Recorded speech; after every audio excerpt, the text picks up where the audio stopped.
अस्सलाम वालेकुम, welcome back to Mubashar Aman YT channel. So आज की इस वीडियो में हम लोग एडोब इलस्ट्रेटर में स्ट्रोक्स के बारे में देखेंगे कि स्ट्रोक्स होती क्या हैं, उनको हम किस तरह बना सकते हैं, उनकी कितनी टाइप्स होती हैं, उनसे हम चीज़ें किस तरह बना सकते हैं।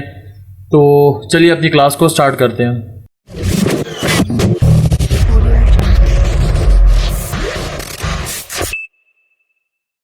Welcome back to class. हम लोग यहाँ पर क्रिएट न्यू डॉक्यूमेंट के बजाय जो हम लोगों ने लास्ट फाइल ओपन की है उसको हम ओपन करते हैं। जैसे AI फाइल है या मेरे पास फाइल ओपन है। अगर आपके पास बिलफर्ज इस तरह है कि आपके पास कोई फाइल ओपन है और आपको बैक जाना पड़ जाए तो आप ये होम के बटन पर प्रेस करेंगे तो ये होम का बटन आ जाएगा एंड देन आप इस तरह प्रेस करेंगे इस लोगो पर तो वही फाइल आपके पास ओपन हो जाएगी। सो अब हम लोगों ने करना क्या है, हम लोग यहाँ पे क्यों आए हैं, ओनली फिल, ओनली स्ट्रोक और फिल एंड स्ट्रोक और ये सारी चीज़ें क्या हैं ये मैं बता देता हूँ आपको। हमारे पास पहले तो देखते हैं स्ट्रोक क्या है। स्ट्रोक मैं आपको यहाँ से शुरू करवाता हूँ, एक मिनट। सो पहले तो देख लेते हैं कि व्हाट इज स्ट्रोक, स्ट्रोक क्या है। इसको मैं पैन करके सबसे पहले आपको यहाँ पर लेके चलूँगा। यहाँ पर पाकिस्तान का ये मैप है। सो यहाँ पर पाकिस्तान का मैप ओपन करने का मकसद ये है कि आपको स्ट्रोक के बारे में समझाया जाए कि स्ट्रोक क्या है। अच्छा, स्ट्रोक है जी आपका कोई भी बॉर्डर एरिया हो उसको हम स्ट्रोक कहते हैं। इसका मतलब क्या है, बॉर्डर एरिया किसी भी चीज़ की हदूद, जैसे पाकिस्तान की हदूद ये है, ठीक है, ये पाकिस्तान की हदूद है तो ये सारा पाकिस्तान का बॉर्डर एरिया है, ठीक है। स्ट्रोक भी इसको कहते हैं, स्ट्रोक एरिया भी कहते हैं, बॉर्डर एरिया भी कहते हैं, लेकिन ज़्यादातर इसको बॉर्डर एरिया बोला जाता है। ये आपके पास होगी बॉर्डर एरिया, ठीक है। इसको हम लोग इलस्ट्रेटर की लैंग्वेज में या ग्राफिक डिज़ाइनिंग की लैंग्वेज में स्ट्रोक भी कहते हैं। कंट्रोल 0 कर रहा हूँ एंड वापस इस पर आ रहा हूँ, ठीक है। यहाँ तक आपको स्ट्रोक की समझ आ गई। अगर कोई चीज़ स्ट्रोक के बारे में समझ ना आई हो तो आप मुझसे पूछ सकते हैं, पहली बात हो गई। दूसरी चीज़ होगी, ठीक है, इतनी मुश्किल नहीं है, छोटे छोटे से चेंजेस हैं। अच्छा, एक चीज़ ये इनमें कॉमन है कि ऊपर के ये जो बॉक्सेस बने हैं सारे सेम साइज़ के हैं बट डिफरेंट प्रॉपर्टीज़ की वजह से हमें ये थोड़े से डिफरेंट लग रहे हैं, ठीक है। सो अभी हम फर्स्ट टाइप की तरफ जाते हैं जो कि है हमारी fill. What is fill? Fill कोई भी ऐसा कंटेंट जो स्ट्रोक के अंदर हो, ठीक है, उसको हम फिल कहते हैं। जैसे पाकिस्तान का जो मैप है उसमें ये देखें हमारे पास प्रोविंस हैं, सिटीज़ हैं, ठीक है, जैसे कोयटा हो गया, ये पेशावर हो गया, ये पंजाब हो गया, इधर इस्लामाबाद आ जाएगा, यहाँ पे लाहौर आ जाएगा, कहीं पर यहाँ पर सिंध आ जाएगा, यहाँ पर कराची आ जाएगा, यहाँ पर हैदराबाद है, यहाँ पे ठट्ठा है और ये सारे, ठीक है। तो ये हमारे पास हो जाता है फिल। अब हमारे पास शेप में फिल क्या होता है, कोई भी कलर या कोई भी पैटर्न जो हम लोग एक शेप पर अप्लाई करते हैं, ठीक है, बॉर्डर एरिया के अंदर रहते हुए, तो वो फिल हो, उसको हम फिल कहते हैं, ठीक है, पहली बात।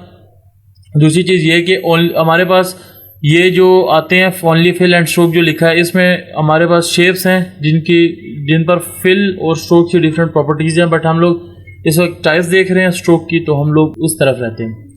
ओनली फिल एक हमारे पास हो गया, ओनली स्ट्रोक उसमें फिल नहीं होगा, स्ट्रोक होगा, ठीक है। शेप है हमारे पास, उसमें सिर्फ स्ट्रोक है, फिल नहीं है। उसके बाद हमारे पास आती है फिल एंड स्ट्रोक जिसमें ये फिल भी है और ये स्ट्रोक भी है, ठीक हो गया। इसके बाद मीटर ज्वाइन आ गया। मीटर ज्वाइन क्या करता है कि आपका जो एज है उसको शार्प ही रखता है। अच्छा, एक चीज़ याद रखें कि जब भी आपको कोई भी पैनल ओपन करना हो तो आपके पास वक्त दो ऑप्शन होते हैं, या तो आप यहाँ से कर सकते हैं, ठीक है, यहाँ से इस तरह कर सकते हैं, लेकिन एक हैंडी ऑप्शन मैं आपको बता देता हूँ, ठीक है। मैं जा रहा हूँ विंडो में, work space and reset essentials classic कर रहा हूँ, ठीक है। आप क्या करेंगे, आप विंडो में जाएंगे, स्ट्रोक पे कर लें, या मर्जी आपकी यहाँ से भी आपने करना है तो आप कर सकते हैं। ये फ्लाई आउट बटन है, इस पर आप क्लिक करेंगे, शो ऑप्शंस आ जाएगा, इस पर आप क्लिक करेंगे एंड देन आपके पास ये पूरा पैनल ओपन हो जाएगा जो हमारे पास यहाँ पर ओपन था, ठीक है। आप यहाँ से करें या वहाँ से करें, बात एक ही है। इसको मैं यहाँ से उठा के यहाँ पे साइड पे रख रहा हूँ, ठीक है, ये हमारे पास साइड पे आ गया। अच्छा, इसमें देख लें कि हमारा मीटर ज्वाइन हो गया है। अब हम लोग आते हैं आगे राउंड ज्वाइन पर। राउंड ज्वाइन क्या है, देखें इसके जो कॉर्नर्स होंगे वो राउंड होंगे, ठीक है, कॉर्नर्स जो इसके होंगे वो राउंड होंगे हमारे पास। उसके बाद हमारे पास आता है बेवल ज्वाइन। बेवल ज्वाइन इसके जो कॉर्नर्स होंगे वो कटे हुए होंगे, ठीक है, ऐसा लग रहा होगा कि कट लगा हुआ है। जैसे यहाँ से तो इसके राउंड जो राउंड जॉइन था उसके कॉर्नर्स राउंड हैं, बट जो बेवल है उसके यहाँ से कॉर्नर्स कटे हुए हैं। ठीक है, उसके बाद हमारे पास आ जाती है बट कैप। अच्छा, इस बट कैप को समझाने से पहले मैं आपको एक चीज़ समझाना चाहूँगा कि what is line and what is shape. ठीक है, मैं यहाँ पर एक शेप बना रहा हूँ, ठीक है, और लाइन यहाँ पे मैं ड्रॉ कर रहा हूँ। कैसे की है फिलहाल आप इग्नोर करें, और जो मैं समझाना चाह रहा हूँ आप करें वो समझ लें। अच्छा देखें, अब मैंने एक लाइन ड्रॉ की है। अब मुझे कैसे पता कि ये शेप है और ये लाइन है? शेप और लाइन में फ़र्क क्या है?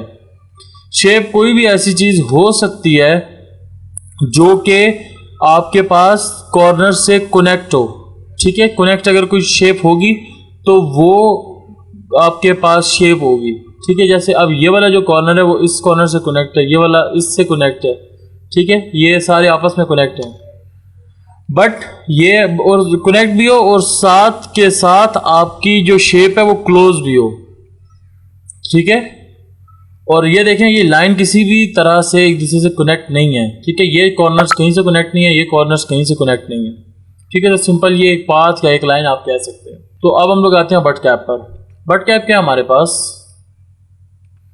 कि आपके पास जहाँ पर ये देखें जहाँ पर लाइन ख़त्म हो रही है वहीं पर आपके पास पॉइंट भी होगा। मतलब अगर जहाँ ये देखें जैसे ये पॉइंट है ना, ठीक है, ये हमारे पास पॉइंट है। ठीक है, अगर मैं इसको बड़ा करता हूँ तो ये बड़ा होगा, लेकिन प्रोजेक्टिंग कैप है हमारे पास। ठीक है, इसमें देखें जिधर पॉइंट ख़त्म हो रहा है उससे थोड़ा सा आगे होगी लाइन। ठीक है, ये देखें मैं आगे भी करता जाऊँ तो नहीं कर सकता। ठीक है, ये पॉइंट ख़त्म हो रहा है और ये आपके पास लाइन ख़त्म हो रही है, जबकि बट कैप में हमारे पास ये चीज़ नहीं है। वो जिधर लाइन ख़त्म होती है उधर ही पॉइंट भी एंड हो जाएगा आपका। इसके साथ राउंड कैप्स आ जाता है। इसमें सिंपल है, कॉर्नर्स राउंड होते हैं और इसमें कुछ भी नहीं है। ठीक है, उसके बाद ये एक इम्पोर्टेंट सेक्शन है ये वाला। ठीक है, ये वाला काफ़ी इम्पोर्टेंट सेक्शन है। अच्छा, इसमें सीन क्या है कि हमारे पास स्ट्रोक जो हैं वो 3 तरह से अलाइन होती हैं। एक इनसाइड अलाइन, एक सेंटर अलाइन और एक आउटसाइड अलाइन। इनसाइड अलाइन क्या है कि टोटली अंदर की तरफ शेप आई होगी। इसको मैं सेलेक्ट कर लूँ। अच्छा, यहाँ पे एडोबी ने कुछ छेड़छाड़ इसके साथ की हुई है, इनसाइड को राइट पर और सेंटर को लेफ्ट पर इसने रखा हुआ, बट इट्स टोटली फाइन। आप थोड़ा सा प्रैक्टिस करेंगे तो आपको समझ आ जाएगी। अच्छा, यहाँ पर देखें इनसाइड अलाइन जो है इसमें अगर मैं इसका वेट बढ़ाता हूँ, ठीक है, जो इस स्ट्रोक का हम साइज कहते हैं इसको वेट भी कहते हैं, स्ट्रोक का वेट बढ़ाता हूँ तो ये अंदर की तरफ ग्रो कर रहा है। ठीक है, इसको मैं 10 पिक्सल्स कर लेता हूँ। एक मिनट, 10 पिक्सल इसको सेलेक्ट करते हैं, डी करते हैं, इसका जो फिल है वो करते हैं हम ऑफ, और यहाँ से हम करते हैं 10 पिक्सल्स, 10 पॉइंट्स, और इसका कलर जो है वो हम करते हैं वाइट। ठीक हो गया, ये देखें ये हो गया हमारे पास इनसाइड अलाइन। देन हमारे पास आता है सेंटर अलाइन। ये ऐसा अलाइन है जो कि अंदर की तरफ भी अलाइन हो रहा होगा और बाहर की तरफ भी अलाइन हो रहा होगा। ठीक है, ये जो इसका वेट है या इसकी जो शेप है वो इस तरह ग्रो करेगी। अगर मैं पॉइंट्स बढ़ाता हूँ तो ये देखें कि ये इक्वली ये डिस्ट्रीब्यूट होगा। ठीक है, ये देखें लाइन अपनी जगह पर है बट ये जो शेप है ये बाहर निकल रही है। ठीक हो गया, अब इसको मैं अंडू कर रहा हूँ कंट्रोल Z से। ठीक हो गया, अब हमारे पास आता है आउटसाइड अलाइन।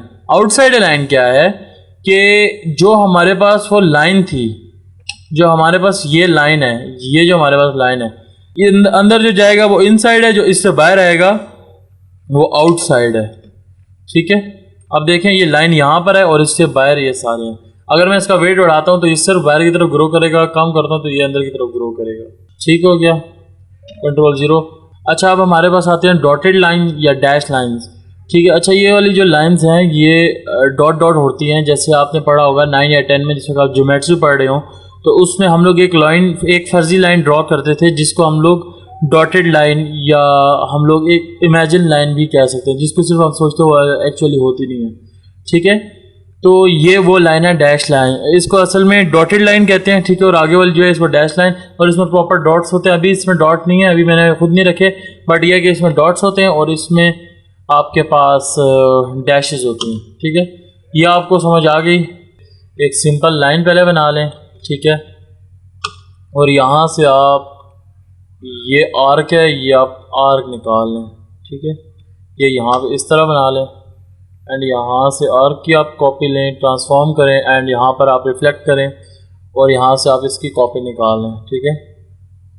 ये यहाँ पर आप कॉपी निकाल लें, ये आपके पास बन गई है एक अदद ज़िप। आप इसके पॉइंट्स कम भी कर सकते हैं, ज़्यादा भी कर सकते हैं, टोटली आप पर है। मैं आपको एक रफ आइडिया दे रहा हूँ कि आपने करना किस तरह है काम, ठीक है। ये एक रफ आइडिया आपको दे रहा हूँ, ठीक हो गया। कंट्रोल 0 तो नहीं चलेंगे, यहाँ ये कर लेते हैं, इसको थोड़ा बड़ा कर देते हैं, इसके साइज को। ये भी मेरे ख्याल में छोटा हो रहा है, इसको भी बड़ा कर देते हैं, ठीक है। अब यहाँ से इधर से इसके साइज को बड़ा कर देते हैं, ठीक हो गया, ज़िप बन गई। राइट नाउ हम लोग ये इसको फिल में कन्वर्ट करते हैं, ठीक है। फिल में कन्वर्ट करते हैं एंड इसको ये कर देते हैं कि इसको ये यहाँ तक इतना कर देते हैं एंड हम लोग इसके बाद एक अदद लेते हैं जी रेक्टेंगल, इसको करते हैं राउंड और इसके बाद इसकी एक अदद कॉपी F इसी के ऊपर आ गई। अच्छा, कंट्रोल F करता है जो है वो पेस्ट इन फ्रंट है, ठीक है, पेस्ट इन फ्रंट करता है कंट्रोल F। सो अच्छा, कभी आपके पास ऐसा मौका आ जाए कि आपको ये छोटा करना पड़ जाए और छोटा ना हो रहा हो, ठीक है। जैसे अब ये मुझे छोटा करना पड़ रहा है लेकिन ये देखें ये सर्कल बन रहा है, मैं जो शेप चाह रहा हूँ वो नहीं बन रहा, ठीक है। तो आपने क्या करना है, ट्रांसफॉर्म में जाना है, यहाँ से scale corner and scale effect कर लेना है। ये देखिए, आप जितना मैं छोटा करना चाहूँ तो मैं छोटा कर सकता हूँ, ये ठीक हो गया। अब क्या है कि ये हो गया, इसको थोड़ा सा आप इससे डिफरेंट कलर कर दे दें ताकि ये अलग लगे। ये अभी भी इतना नहीं है जी, यहाँ पर थोड़ा सा इससे ऊपर कर देते हैं, ठीक हो गया, ठीक हो गया। आई थिंक ठीक है यार, इतना बुरा भी नहीं है। अब क्या करना है, हमने इस फेस के ये जो इलिप्स है वो हम लोगों ने अप्लाई करना है, ये कर देते हैं, ठीक है, ये कर देते हैं ताकि इस पर ये जो सर्कल आ रहा है इस पर पूरा बैठ गया, ठीक है। ये कर दिया, शिफ्ट M करें जिससे शेप बिल्डर आ जाएगा और ऑल्ट के साथ इस पर क्लिक कर दें। अच्छा यार, मेरे शॉर्टकट यूज़ करने की आदत है, आप भी याद कर लें ताकि आपको मसला ना हो, ठीक है। इसको इस तरह करें एंड यहाँ से ये आपके पास आ गई है जी ज़िप, ठीक है। आप ये कर सकते हैं, ठीक हो गया, ठीक हो गया, ये ज़िप आ गई है, ठीक है। अगर आपको ये बड़ा लग रहा है तो आप इसको छोटा भी कर सकते हैं, टोटली आप पर है कि आप इसको कितना करते हैं, ठीक है। तो ये आपकी एक अदद बन गई है ज़िप। तो इसी तरह काफ़ी इंटरेस्टिंग सी चीज़ें हम इससे बना सकते हैं, ठीक है। इंशाल्लाह कोशिश करूँगा नेक्स्ट वीडियो जो है मेरे भी फेवरेट टूल टेक्स्ट टूल पर आए, ठीक है। ये टेक्स्ट टूल मेरा भी फेवरेट टूल है। तो ये आपके असाइनमेंट भी है कि आपने ये असाइनमेंट करनी है, एक दफ़ा इसको बनाना है, अगर समझ ना आए फिर दोबारा बनाना है, फिर तीसरी दफ़ा बनाना है। अगर फिर भी ना बन रहा हो तो आप मेरे पास आइएगा, मैं आपकी हेल्प कर दूंगा कि आपने ये जहाँ पर भी आपको मसला हो रहा हो आप वीडियो बना के या पिक्चर बना के मुझे दिखा दीजिएगा या वॉइस कर दीजिएगा, मैं आपको बता दूंगा। फेसबुक का आईडी का लिंक नीचे डिस्क्रिप्शन में मौजूद है, ठीक है। तो ये है कि नेक्स्ट वीडियो तक के लिए दें इजाज़त। कीप वॉचिंग, अपना बहुत सारा ध्यान रखिएगा, दुआओं में याद रखिएगा। अल्लाह हाफिज़।